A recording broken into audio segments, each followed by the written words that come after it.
ఎలా ఉన్నారు? అందరూ బాగున్నారా? Welcome back to my channel షబినతో సరదాగా. ఏంటి ఇద్దరు ఏదో వంట చేస్తున్నారు అని అనుకుంటున్నారా? ఎస్, ఇద్దరం కలిసి మురుకులైతే చేస్తున్నాము. ఈరోజైతే మురుకుల రెసిపీ అయితే మీతో షేర్ చేసుకుంటాను. ఇంకా చుట్టలు కూడా అంటారు. ఇంక ఈ మురుకులుని శనగపిండి వాడకుండా గుల్లగా నూనె ఎక్కువగా పీల్చకుండా చాలా టేస్ట్గా కమ్మగా ఉంటాయండి. అసలు ఎంత బాగుంటాయో. శనగపిండి వాడకుండా నేను పల్లీలు వేసి చేస్తున్నా.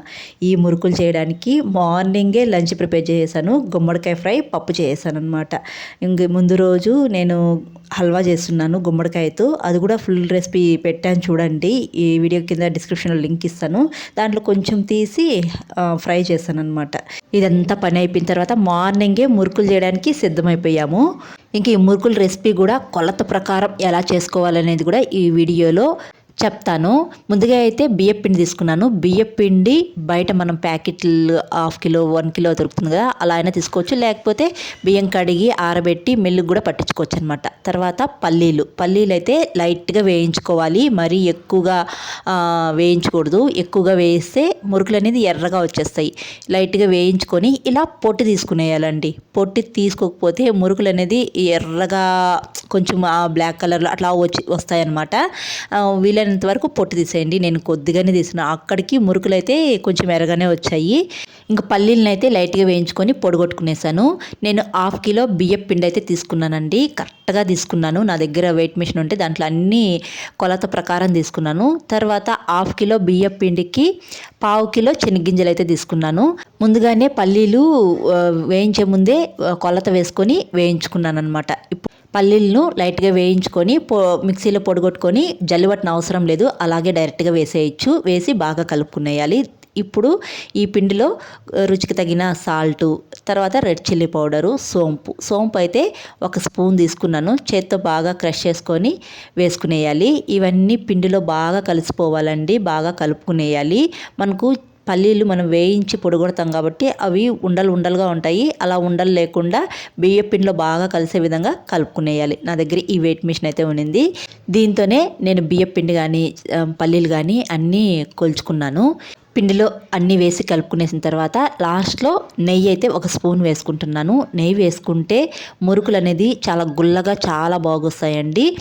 నెయ్యి వేసుకొని పిండి మొత్తాన్ని బాగా కలుపుకునేయాలి. తర్వాత అయితే స్టవ్ పైన బాండి పెట్టి వాటర్ అయితే కాంచుకోవాలి. గోరువెచ్చగా కాంచుకుంటే చాలండి. ఇప్పుడు కొద్దిగా వాటర్ వేస్తూ ఈ పిండి మొత్తాన్ని బాగా కలుపుకునేసేయాలి. వాటర్ అనేది మరీ వేడిగా ఉండకూడదు, గోరువెచ్చగా ఉంటే సరిపోతుంది. పిండిని ఎంత బాగా కలిపితే అంత బాగుంటాయండి మురుకులు. వాటర్ అనేది కొద్దిగా వేసుకుంటూ పిండిని ఇలా ముద్దగా అయితే కలుపుకోవాలి. మరీ గట్టిగా కలుపుకోకూడదు, మెత్తగా ఉండాలి. ఇలా వీడియోలో చూపిస్తున్న విధంగా మెత్తగా ఉండాలి.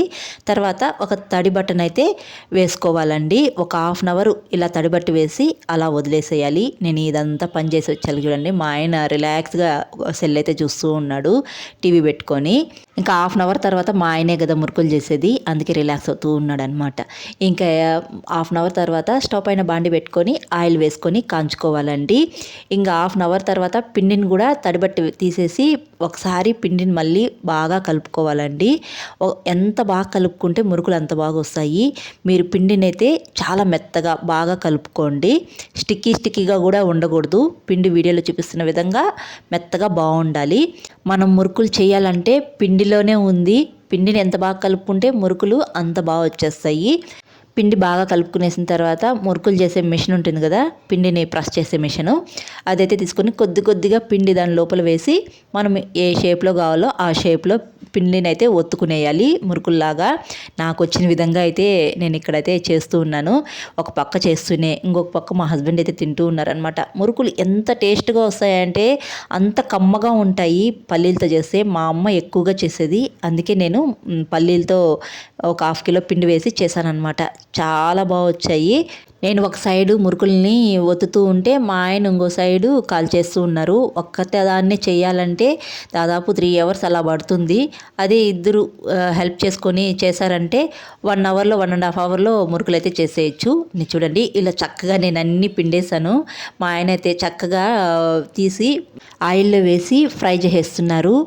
మురుకుల్ని ఇలా ఫస్ట్ వేసినప్పుడు ఎక్కువ నొరగా వస్తుంది. అప్పుడు కదపకూడదండి, అటు ఇటు తిప్పకూడదు. కొంచెం నురగ తగ్గిన తర్వాత అటు ఇటు తిప్పి 2 సైడ్ బాగా కాల్చుకోవాలి. కొంచెం నురగ బాగా తగ్గిన తర్వాత ఈ మురుకుల్ని ఇలా తీసుకునేయాలండి. నాకు ఆయిల్లో ఏదైనా వంట చేయాలంటే చాలా భయము. నాకు ఇంతకు ముందే చేయిపైన ఆయిల్ పడిందనమాట. ఇంకా అది మొదలుకొని ఆయిల్తో ఏదైనా వంట చేయాలంటే మా హస్బెండ్ని ముందు పెట్టేస్తాను. నాకు చేయాలంటే కొంచెం కంగారుగా ఉంటుంది. అందుకని మా హస్బెండ్నే ఎక్కువ హెల్ప్ తీసుకుంటూ ఉంటాను. మురుకులు అయితే చక్కగా చూడండి ఇలా వేగిపోయాయి. అన్నీ ఇలా అయితే చక్కగా చేసుకునేయాలండి. మురుకులు చేసుకోవడం చాలా ఈజీ, చాలా కమ్మగా కూడా ఉంటాయి. ఎందుకంటే మనం పల్లీలు వేస్ట్ చేస్తున్నాం కదా, చాలా కమ్మగా ఉంటాయి. ట్రై చేయండి. శనగపిండితో చేసే కన్నా ఇలా పల్లీలతో చేసుకుంటే చాలా కమ్మగా ఉంటాయి. పిల్లలు కూడా చాలా ఇష్టంగా తింటారు. ఇంక ఈ మురుకులు అంటే నాకు చాలా ఇష్టము. ఒక పక్క మా హస్బెండ్ చేస్తూ ఉంటే ఇంకో సైడ్ నేను తింటూ ఉన్నాను అనమాట. అంత బాగున్నాయి మురుకులు అయితే. చిన్నప్పుడు నేను ఎక్కువగా మురుకులు దొంగని. చిన్నప్పుడు విషయం ఒకటైతే షేర్ చేసుకుంటాను. మా అమ్మమ్మ అయితే ఇలా వంటలు ఎక్కువగా చేసేది. అందులో నాకు మురుకులు అంటే చాలా ఇష్టం. మురుకులు చేసేదనమాట. అయితే చేసి నాకు ఇచ్చి మిగతావన్నీ అటక పైన పెట్టేది. ఆ అటక పైన ఒక డబ్బాలో వేసి పెట్టేదనమాట, ఒక ప్లాస్టిక్ డబ్బాలో. మా అమ్మమ్మ లేనప్పుడు నేను ఏం చేసేదాన్ని అంటే అటక మీదకి ఎక్కి ఆ ప్లాస్టిక్ డబ్బాని తీసుకొని మురుకులు ఎలా తీసుకొని తినేసేదాన్ని. అలా మా అమ్మమ్మ లేనప్పుడల్లా తినేసేదాన్ని అనమాట. ఇంకా మా అమ్మమ్మ చూసినప్పుడు ఎవరు మురుకులు తిన్నారని అడిగినప్పుడు అయితే చిన్నగా బయటకు వెళ్ళిపోయి బలంగా నేనే తిన్నాను అని చెప్పేసి నవ్వేసేదాన్ని గట్టిగా. ఈ మురుకులు చేస్తా అంటే నాకు అదే గుర్తు వచ్చిందనమాట. ఇంక ఈ మురుకులు చేస్తా అంటే మా హస్బెండ్ చూడ ఏమంటున్నారో. మొన్న చేస్తే అబ్బా బాగుంది, అయిపోయినాయి ఎప్పుడే అనంటివే. ఇప్పుడు చేస్తే నువ్వు పెళ్ళి కాడికి వచ్చాక మాత్రమా అబ్బా ఇది ఒక 20 రూపాయలు తెచ్చుకుంటే బాగుండు అంటాను. చేసి పెడితే మాత్రం అయిపోయినాయి మళ్ళా చెయ్యి అంటారు. విన్నారు కదా, 1 గంట సేపు స్టవ్ దగ్గర నిలబడిన దానికి దీని బదులు మనము డబ్బులు కొనుక్కొని వచ్చి తినేసి ఉంటే బాగుండు, ఇంత టైం పడుతుంది చేసేదానికి అని అంటున్నారనమాట. అదేదో మనం ఇంట్లో హ్యాపీగా చేసుకుంటే ఒక 2 డేస్ 3 డేస్ స్నాక్స్ కింద హ్యాపీగా తినచ్చు కదా. అది కొనుక్కొని వచ్చామంటే ఆ రోజుటి పూటకి అయిపోతాయి అనమాట. ఆ రోజుటికి అయిపోతాయి, మళ్ళీ మరుసటి రోజు కూడా ఉండవు. మా హస్బెండ్కి కొంచెం యాస్ట్ అయిపోయింది అనమాట చేసలకు. ఇంకా పిల్లలు కూడా వచ్చేసారు ఆఫ్టర్నూన్. ఇంకా లంచ్ లేక మురుకులు పెట్టుకొని పప్పులేకి నంచుకొని తింటూ ఉన్నారు. ఈ మధ్య ఏదో ఒక స్నాక్స్ చేస్తూనే ఉన్నాను. వెజిటేబుల్ సలాడ్ అని, ఇలా మురుకులని. మొన్న అయితే గుమ్మడికాయ హల్వా చేశాను. ఇంకేదో ఒకటి ఆ పూటకి అయినా చిన్న స్నాక్స్ అయినా చేస్తూనే ఉన్నాను. పాస్తా అని. మా చిన్నోడు ముఖ్యంగా ఎక్కువగా అడుగుతూ ఉంటాడు, ఏదైనా స్నాక్స్ ఉంటే ఇమ్మా అని చెప్పేసి. ఒక్కోసారి మొండికేస్తాడనమాట. నువ్వు స్నాక్స్ ఇస్తేనే స్కూల్కి వెళ్తాను లేకపోతే లేదు అని చెప్పేసి బెదిరిస్తూ ఉంటాడు. ఇలా ఏదో ఒకటి స్నాక్స్ చేసి వాళ్ళకి ఇచ్చాను అనుకోండి, మారం చేయకుండా ఇంకేం మాట్లాడకుండా తీసుకొని తింటూ వెళ్ళిపోతారు. స్నాక్స్ లేని రోజు ఇంట్లో అయితే సతాయిస్తూనే ఉంటాడనమాట. ఇంకా ఈవినింగ్ చేస్తానంటే కూడా ఒప్పుకోడు. ఆఫ్టర్నూన్కి ఖచ్చితంగా స్నాక్స్ ఉండాలి, ఇకపోతే ఆ రోజు ఏడుస్తూ వెళ్తూ ఉంటాడనమాట. మురుకులు టేస్ట్ కూడా అంత బాగా వచ్చాయి. ఈ వీడియో పోస్ట్ చేసే కొందుకు కూడా అయిపోయాయి అనమాట.